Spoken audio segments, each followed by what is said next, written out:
جو میدان کربلا میں سکینہ کا سنوسار ہے،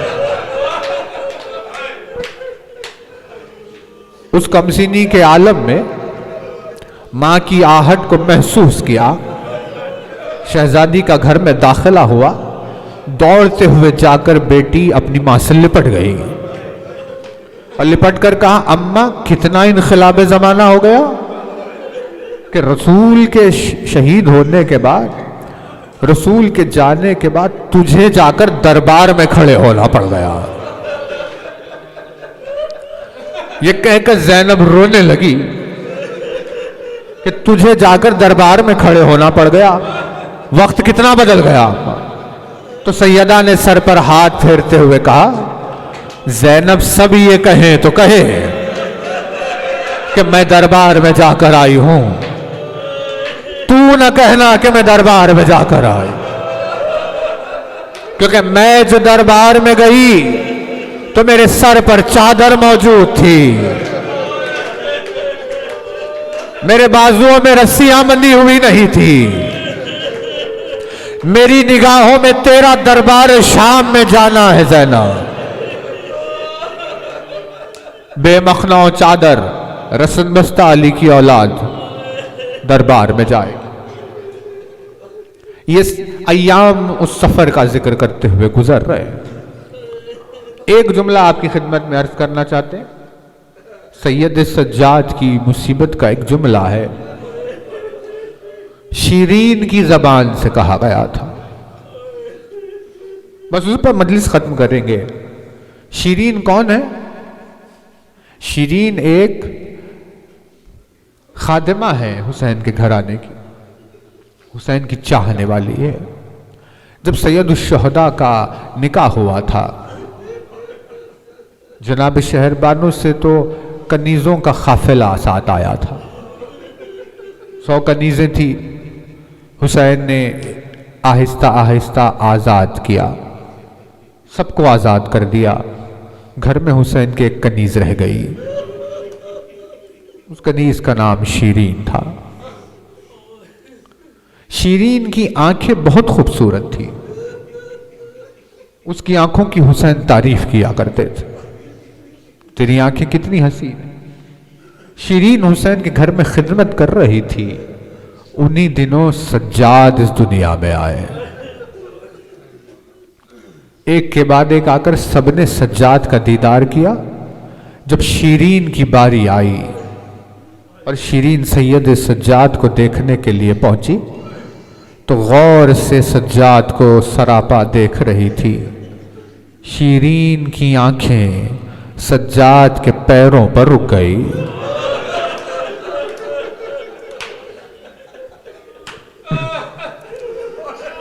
شیرین نے دیکھ کر یہ کہا میرے شہزادے تیرے پیر کتنے حسین ہیں، میں نے اپنی زندگی میں اتنے حسین پیر کسی کے نہیں دیکھے۔ یہ کہہ کر سجاد کے قدموں کو شیرین نے اپنی آنکھوں سے لگایا۔ اس عمل پر حسین کی نظر پڑی، حسین نے دیکھا کہ شیرین سجاد کو بہت چاہتی۔ آہستہ آہستہ دن گزرنے لگے، سجاد گھٹنیوں چلنے لگے، شیرین موجود تھی۔ اس وقت شیرین گھر میں تھی جب سجاد پہلی مرتبہ اٹھ کر کھڑے ہوئے اور شیرین دیکھ رہی تھی کہ سجاد اب چلنے کی کوشش کر رہے ہیں۔ جو ہی سجاد نے چاہا کہ پہلا قدم آگے بڑھائے، شیرین نے اپنے سر کی ردا کو اتار کر سجاد کے قدموں کے آگے بچھا دیا، یہ کہہ کر میرے شہزادے میں یہ نہیں دیکھ سکتی کہ تیرے اتنے حسین اور نازک پیر اس زمین کی خاک پر چلے، کہیں چھوٹا کوئی کنکر تیرے پیروں میں نہ چپ جائے، تو میرے سر کی ردا پر چلا کر شہزاد۔ شیرین کے سر کی ردا بچھی ہوئی تھی، سجاد کے قدم بڑھ رہے تھے۔ حسین نے یہ منظر دیکھا، قریب آ کر کہا شیرین جا ہم نے تجھے راہ خدا میں آزاد کر دیا۔ شیرین نے کہا مولا مجھ سے کوئی گستاخی ہوئی ہے؟ حسین نے کہا نہیں شیرین، تو نے ہماری بہت خدمت کی ہے، اب حسین کی خواہش یہ ہے کہ تو اپنی زندگی گزارے، تو آزاد ہو جائے۔ شیرین نے کہا مولا میں آپ کا گھر چھوڑ کے نہیں جاؤں گی، اس وقت تک نہیں جاؤں گی جب تک آپ مجھ سے ایک وعدہ نہ کر لے۔ حسین نے کہا بیان کر شیرین تیری کیا خواہش؟ شیرین نے کہا مولا مجھ سے وعدہ کریے کہ ایک دن آپ میرے گھر ضرور مہمان بن کر آئیں گے۔ حسین نے کہا وعدہ رہا شیرین، تیرے گھر مہمان بن کر۔ کہا آپ اکیلے نہیں مولا، تمام شہزادیاں بھی میرے گھر مہمان آئیں گے۔ حسین نے کہا وعدہ رہا شیرین، سب تیرے گھر کو۔ ایک مرتبہ سجاد کی طرف نگاہ کر کے کہا مولا وعدہ کریے میرا یہ شہزادہ بھی میرے گھر مہمان آئے۔ حسین نے کہا ہم سب تیرے گھر مہمان آئیں گے شیرین۔ یہ کہہ کر شیرین کو رخصت کیا۔ شیرین کی ایک شخص سے شادی ہوئی جو شام کے راستے میں ایک پہاڑ کی بلندی کے قریب رہا کرتا تھا۔ اب وہاں زندگی گزر رہی تھی۔ ایک روز شیرین نے خواب میں دیکھا کہ حسین کہہ رہے ہیں کہ ہم تیرے گھر مہمان آ گئے ہیں شیرین۔ بس اس خواب کا دیکھنا تھا، نیند سے اٹھی، گھر میں حسین کی آمد کی تیاریاں کر رہی تھی۔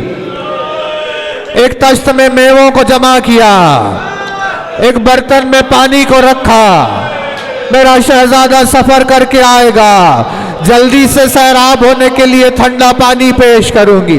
انہی خواہشات میں انتظام کرتے کرتے جب شیرین اپنے گھر سے باہر نکل کے اس پہاڑ کی بلندی سے نیچے آئی تو ایک عجب قافلے کی آمد کو دیکھا کہ جہاں کچھ بیبیاں بے مخنا و چادر لائی گئی ہیں، نیزوں پر کچھ سر بلند ہوئے ہیں۔ اس قافلے کو دیکھ کر شیرین کا دل بیٹھ گیا۔ اسی اثناء سے گزر رہی تھی کہ ایک اونٹ کے آگے جب بڑھی تو پلٹ کر دیکھا کہ ایک مرد ناتوان اس اونٹ کی پیٹھ سے سہارا لیے ہوئے زمین پر بیٹھا ہوا ہے۔ غور سے شیرین نے دیکھا، سراپا دیکھ رہی تھی، نگاہ شیرین کی سجاد کے پیروں پر ٹھہر گئی۔ اب جو خدموں کا حال دیکھا تو پیروں میں آبلے پڑ چکے تھے، آبلوں میں خار پیوست ہو گئے تھے۔ شیرین نے سجاد کو پہچانا نہیں، قریب آئی، آ کر سلام کیا۔ امام نے جواب سلام دیا۔ شیرین نے کہا آپ لوگ بڑے مظلوم معلوم ہوتے ہیں، لیکن کوئی فکر کی بات نہیں، ابھی میرے آقا کی سواری آنے کو ہے، جب میرا مولا حسین آئے گا تو آپ کو زنجیروں سے آزاد کرا دے گا، بیویوں کے لیے چادروں کا انتظام کر دے گا، میرا مولا حسین بہت کریم ہے۔ یہ جملے سنے سجاد نے پوچھا شیرین یہ بتا اگر تو حسین کو دیکھے گی تو کیا تو پہچان لے گی؟ شیرین نے کہا مولا کیسے ممکن ہے میرے اپنے آقا کو نہ پہچانوں؟ جب یہ سنا تو سجاد نے کہا رک جا ذرا، میں تجھے بتاتا ہوں کہ حسین کہاں ہے۔ یہ کہہ کر ایک مرتبہ اپنے زانوؤں کو طے کیا۔ سجاد نے جو زمین پر قدم رکھے تو شیرین کے دل کے ٹکڑے ہو گئے، کسی طرح اپنے آپ کو سنبھالا۔ سجاد پھر سے ایک مرتبہ اٹھ کر کھڑے ہوئے، سر حسین کی جانب ایک قدم سجاد نے آگے بڑھایا۔ شیرین نے ہاتھوں کو جوڑ کر کہا اے بندے خدا، اگر آپ کو بتانا ہو کہ حسین کہاں ہے یہیں کھڑے ہو کر بتائیے، خدا کے لیے مجھ سے آپ کا یہ چلنا دیکھا نہیں جا رہا۔ بس یہ سننا تھا۔ سجاد نے کہا اے شیرین تو نے نہیں پہچانا، یہ وہی قدم ہے جنہیں تو اپنے آنکھوں سے لگایا کرتی، ایک قدم تجھ سے دیکھا نہ گیا۔ سجاد کربلا سے کوفہ، کوفے سے شام، انہی قدموں سے سناتا ہے یہ سر کس کا ہے سورہ کہف سناتا ہے یہ سر کس کا ہے سورہ کہف سناتا